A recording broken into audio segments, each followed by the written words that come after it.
Hello students, welcome to Rajneet Medical Education. Students, today we are going to learn more about the cell. आज बच्चों हम cell के बारे में थोड़ा सा यहाँ पर स्टडी करेंगे. देखिए बच्चों, सबसे पहले क्वेश्चन यही आता है कि what is cell is, and हम यही जवाब देते हैं कि it is the structural and functional unit of the life. यही हम कहते हैं. लेकिन इस क्वेश्चन को यह भी तो पूछा जा सकता है कि why it is called structural and functional unit. इसको स्ट्रक्चरल क्यों बोला गया? Before this lecture in my previous we have discussed about the hierarchical organisation in human beings. कि ह्यूमन बींग्स में जो हायरार्की है, कि जब हम देखते हैं स्ट्रक्चरल इसलिए बोला गया क्योंकि हम ये देखते हैं कि सेल होता है, cell unite to form the tissue, and tissue unite to form the organ, and organ unite to form the organ system, and organ system unite to form the organism. तो इस तरह से हम ये कह सकते हैं कि जो सेल है it is the structural unit of life. अब बात कर लेते हैं कि इसको फंक्शनल क्यों बोला गया, कि फंक्शनल यूनिट भी है. फंक्शनल का मतलब क्या होता है कि जैसे हम देखते हैं बच्चों, हमारे पास एक कोई भी सेल हम लेते हैं, ये उसका न्यूक्लियस होता है और उसमें और भी ऑर्गेनेलिज प्रेजेंट होती है. इसका मतलब क्या हुआ कि जो ऑर्गेनिज्म फंक्शन करता है वो एक सिंगल सेल भी कर सकता है. सिंगल सेल भी वो सारे फंक्शन कर सकता है जो एक लिविंग थिंग्स कर सकती हैं. और जो कंपोनेंट एक लिविंग थिंग्स में मिलते हैं वही कंपोनेंट एक सेल के अंदर भी मिलते हैं. एज फॉर द एग्जाम्पल आप अमीबा को लेते हैं. अब जो अमीबा है ये सिंगल सेल ऑर्गेनिज्म है, and this organism is able to survive and do its functions. तो ये सिंगल सेल एक फंक्शन कर सकता है. दैट्स वाई हम कह सकते हैं कि एक सिंगल सेल इंडिपेंडेंटली वर्क कर सकता है. इसलिए हम इसको क्या बोल सकते हैं? फंक्शनल यूनिट ऑफ लाइफ हम इसको कह सकते हैं. And we can regarded it as basic unit of biological activity. कि जितनी भी हमारी बायोलॉजिकल एक्टिविटीज हैं उसकी हम इसको बेसिक इकाई मान सकते हैं, बेसिक यूनिट हम इसको मान सकते हैं. अब आप देखिए जरा, यहां पर दो साइंटिस्ट के नाम मैंने लिखे हैं. एक स्केलेटन है, दूसरा स्क्वैन है. एक्चुअली जो स्केलेटन है ये एक बॉटनिस्ट है. क्या है ये? बॉटनिस्ट है. इसने क्या किया? इसने स्टडी किया प्लांट सेल्स को. बॉटनिस्ट है तो ये प्लांट के ऊपर इसका काम है, प्लांट के बारे में, प्लांट सेल को इसने स्टडी किया. दूसरा साइंटिस्ट है हमारे पास स्क्वैन, इसने एनिमल सेल को स्टडी किया. तो इसका मतलब क्या हुआ कि इन दोनों का कंट्रीब्यूशन यही है कि दे फाउंड दैट कि जो ऑर्गेनिजम्स होते हैं, ठीक है ना, वो दो तरह के हो सकते हैं. कि एक तो जो प्लांट्स होते हैं और दूसरे एनिमल्स होते हैं. जो एनिमल्स होते हैं सेल उनमें भी हैं, और जो प्लांट होते हैं सेल इनमें भी हैं. सिर्फ डिफरेंस कहाँ आया? दोनों में डिफरेंस ये आया कि जो प्लांट सेल होंगे उनके पास सेल वॉल होती है, और जो एनिमल सेल हैं उनके पास सेल वॉल नहीं होती. ये मेजर डिफरेंस इन दोनों ने डिस्कवर किया, स्केलेटन एंड स्क्वैन ने. और इन्होंने एक सेल थ्योरी भी दी, और उस सेल थ्योरी के अकॉर्डिंग आज हम पढ़ते हैं कि जो सेल है it is the structural and functional unit of life, हम इसको कहते हैं बच्चों. फिर बात कर लेते हैं जरा इसके टाइप्स की, कि हमारे पास जो सेल्स होंगे वो कितने तरह के होंगे. देखिए बच्चों, जब भी बात आती है टाइप्स की तो हम इसकी नेचर देखते हैं कि नेचर के बेसिस पे जो सेल होता है वो दो तरह का हो सकता है. या तो वो प्रोकैरियोटिक सेल हो सकता है या वो यूकैरियोटिक हो सकता है. देखिए बच्चों, सबसे पहले मैं लेता हूं प्रोकैरियोट्स. तो प्रोकैरियोट्स मैंने इसलिए लिखा कि ये वो ऑर्गेनिज्म होंगे जिनके अंदर प्रोकैरियोटिक सेल्स प्रेजेंट होंगे. इसे डेफिनेशन भी देख लीजिए आप. The organism processing the prokaryotic cell are called prokaryotes. उनको हम प्रोकैरियोट्स कहते हैं. और जो फर्दर इनकी कैरेक्टरिस्टिक्स होती हैं उनको भी हम वन बाय वन लर्न करते हैं. वो पहली कैरेक्टरिस्टिक क्या होती है कि they lack well defined nucleus, कि इनके अंदर न्यूक्लियस प्रेजेंट नहीं होता. देखिए जरा कि जब न्यूक्लियस नहीं होता इसका मतलब क्या होगी? इनके आउटर वॉल क्या होगी? इसको हमने बोला कि सेल वॉल होगी, ठीक है ना. उसके अंदर फिर एक और मेम्ब्रेन होगी जिसको हम क्या बोलते हैं? प्लाज्मा मेम्ब्रेन हम इसको कहते हैं, ठीक है ना. और इसके आउटर में भी एक लेयर और होती है जिसको हम कैप्सूल कहते हैं बच्चों, जिसको हमने बोला कि ये पेप्टिडो ग्लाइकन की बनी होती है। किसकी बनी होती है? पेप्टिडोग्लाइकन की। ये इस तरह से, ये जो आउटर लेयर है ये किसकी बनी है? पेप्टिडोग्लाइकन। ठीक है ना। तो ये इस तरह से जो आउटर कवरिंग है, मीन्स कि यहां पर they lack well defined nucleus, तो इनके अंदर न्यूक्लियस नहीं प्रेजेंट होता। ये जो जेनेटिक मटेरियल है वो ऐसे ही डायरेक्टली यहां पर प्रेजेंट होगा साइटोप्लाज्म के अंदर। ये साइटोप्लाज्म है, ठीक है बच्चों, और ये इसका जेनेटिक मटेरियल है डीएनए। मीन जो जेनेटिक मटेरियल है directly present in the cytoplasm. तो अब इसको क्या बोले? यहां पर न्यूक्लियर एनवलप नहीं है, इसलिए हम इसको क्या बोल सकते हैं? इसको हम न्यूक्लियोइड बोल सकते हैं। क्या बोल सकते हैं? न्यूक्लियोइड। और यहां पर अंदर राइबोसोम्स होंगे, दीज आर द राइबोसोम्स। ठीक है बच्चों। और यहां पर फ्लैजेला भी होता है। इसमें क्या होता है? फ्लैजेला भी होता है, फ्लैजेला। और इसकी पूरी बॉडी पे इस तरह से ट्यूबुलर स्ट्रक्चर्स प्रेजेंट होंगे, जिसको क्या बोलते हैं हम? पिलाई। क्या बोल देते हैं? पिलाई। ठीक है। और इसमें ब्रिसल लाइक स्ट्रक्चर्स भी होते हैं, इस तरह से छोटे छोटे स्मॉल।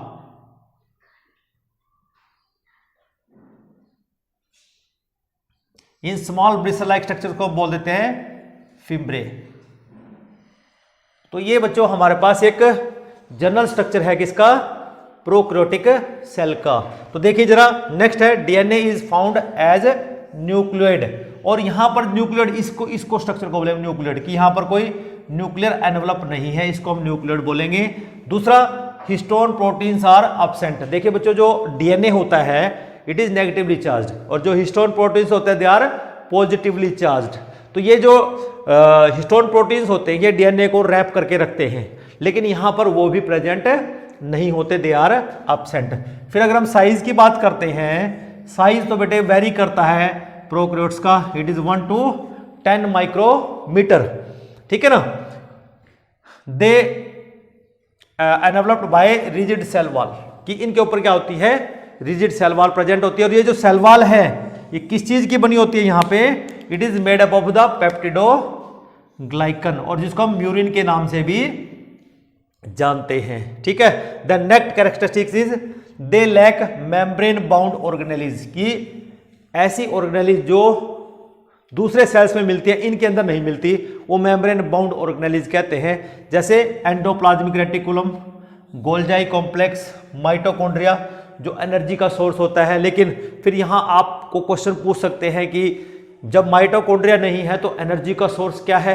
देखिए यहां पर जो प्लाज्मा मेम्ब्रेन है it will work as mitochondria, वो पर्पस वहां पर सॉल्व करती है। फिर लाइसोसोम्स हैं, इस तरह माइक्रोबॉडीज हैं, वैक्यूल्स हैं, ऑल दीज आर एब्सेंट। लेकिन यहां पर राइबोसोम्स प्रेजेंट होंगे। क्या प्रेजेंट होंगे?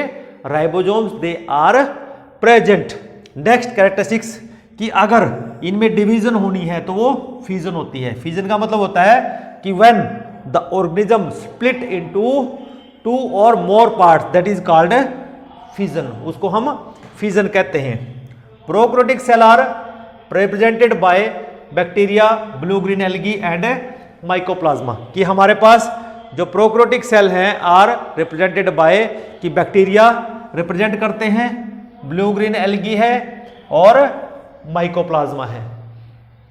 ठीक है बच्चों।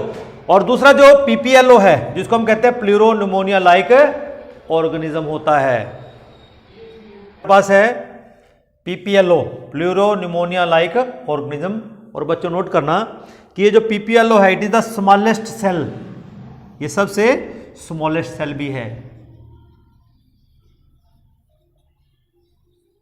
जिसका जो साइज होता है 0.1 माइक्रोमीटर के लगभग होता है। सबसे स्मॉलेस्ट सेल यही है। ठीक है ना। उसके बाद देखिए जो बैक्टीरियाज होते हैं वो 4 शेप में हमें मिलते हैं, उनकी 4 शेप्स होती हैं। पहला जैसे बैसिलस, जैसे हम दही के अंदर देखते हैं लैक्टोबैसिलस होता है, वो रोड शेप होते हैं, मीन्स उनकी शेप्स कुछ इस तरह से होती है, बस ये इस तरह से रोड शेप के ये होते हैं, उनको बोलते हैं। दूसरा कोकस, स्फेरिकल होते हैं, स्फेरिकल मीन्स इस तरह के बैक्टीरिया होते हैं जो स्फेरिकल शेप के होते हैं, ये स्फेरिकल शेप होगी, स्फेरिकल शेप। ठीक है बच्चों। नेक्स्ट है फिर इसमें विब्रियो, कोमा शेप, कि कुछ ऐसे होंगे जो कोमा शेप के होंगे, इस तरह से, जैसे कोमा लगाते हो ना आप लोग, ऐसे इस तरह से कोमा शेप्ड के ऑर्गेनिज्म होंगे जिसको हम क्या बोलते हैं, विब्रियो। फिर स्पाइरलम, स्पाइरल शेप्ड मीन्स इनकी जो शेप होगी वो कुछ इस तरह से होगी और इनके ऊपर ऐसे दोनों एंड्स पे ऐसे प्रेजेंट होंगे, दिस इज स्पाइरलम। है हमारे पास यूकैरियोट्स। देखो बच्चों, जो यूकैरियोट्स होते हैं उनमें यूकैरियोटिक सेल्स प्रेजेंट होते हैं, that means the organism which possess eukaryotic cell are called eukaryotes. तो अब ये भी पता होना चाहिए जो यूकैरियोटिक सेल्स हैं वो क्या होंगे। जो यूकैरियोटिक सेल्स है उसकी जो कैरेक्टरिस्टिक्स हैं वो क्या होगी। पहली कैरेक्टरिस्टिक, दे पोसेस वेल डिफाइंड न्यूक्लियस, की जो हमारे पास यूकैरियोटिक सेल होंगे उनके अंदर वेल डिफाइंड न्यूक्लियस प्रेजेंट होगा, दैट मीन्स उनके अंदर ऊपर न्यूक्लियर एनवेलप होगा और जो जेनेटिक मटेरियल है वो न्यूक्लियोप्लाज्म के अंदर प्रेजेंट होगा, ना कि साइटोप्लाज्म के अंदर। And more complex in their structure and function.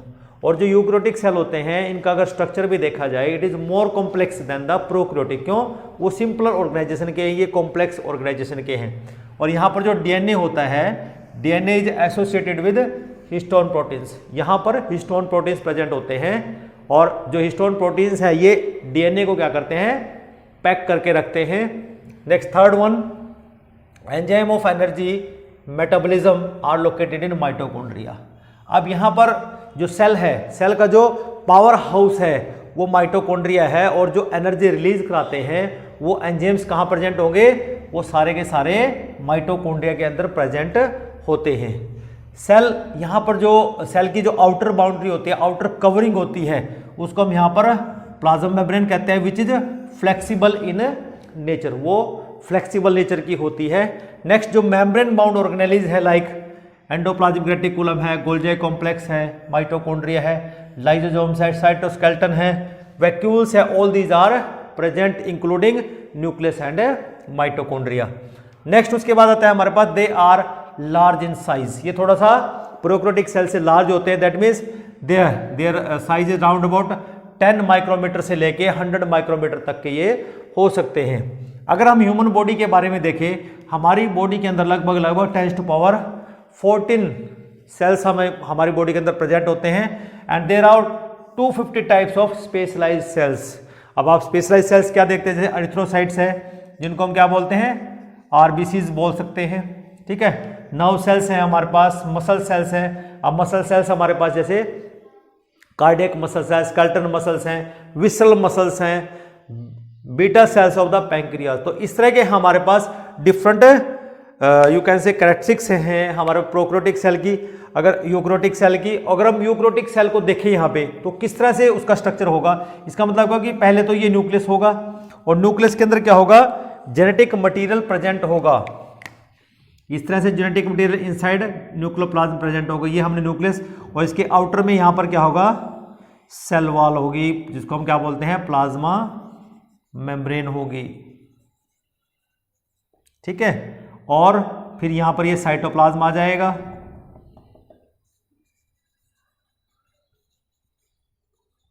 ठीक है बच्चों। ये हमारे पास न्यूक्लियस आ गया, ठीक है। और अंदर ये क्या आ गया, डीएनए आ गया। और यहाँ पर क्या होगा, इसके साथ साथ यहाँ पर इस तरह से गोल्जी अपरेटस यहाँ पर प्रेजेंट हो गए। ये क्या हो गए, एंडोप्लाज्मिक रेटिकुलम होगा। और यहाँ पर इस तरह से गोल्जी कॉम्प्लेक्स प्रेजेंट होंगे, ठीक है बच्चों। और माइटोकॉन्ड्रिया, इस तरह से यहाँ पर माइटोकॉन्ड्रिया बहुत सारे प्रेजेंट होंगे जो एनर्जी के पावर हाउस होते हैं। तो इस तरह से बच्चों हम यूकैरियोटिक सेल के अंदर ये डिफरेंट ऑर्गेनेलिज यहाँ पर देखते हैं, ठीक है बच्चों। आज के लेक्चर में हम इतना ही करेंगे। अगले लेक्चर में जो हमारा होगा उस लेक्चर में हम यहाँ पर स्टडी करेंगे जो ऑर्गेनेलिज हमने लिखा है, जैसे हमारे पास गोल्जी कॉम्प्लेक्स है, न्यूक्लियस है, प्लाज्मा मेम्ब्रेन है, साइटोप्लाज्म है, इनका स्ट्रक्चर क्या होता है, इनके फंक्शन क्या होते हैं, वो हम डिस्कस करेंगे। Till then have a nice day, thank you.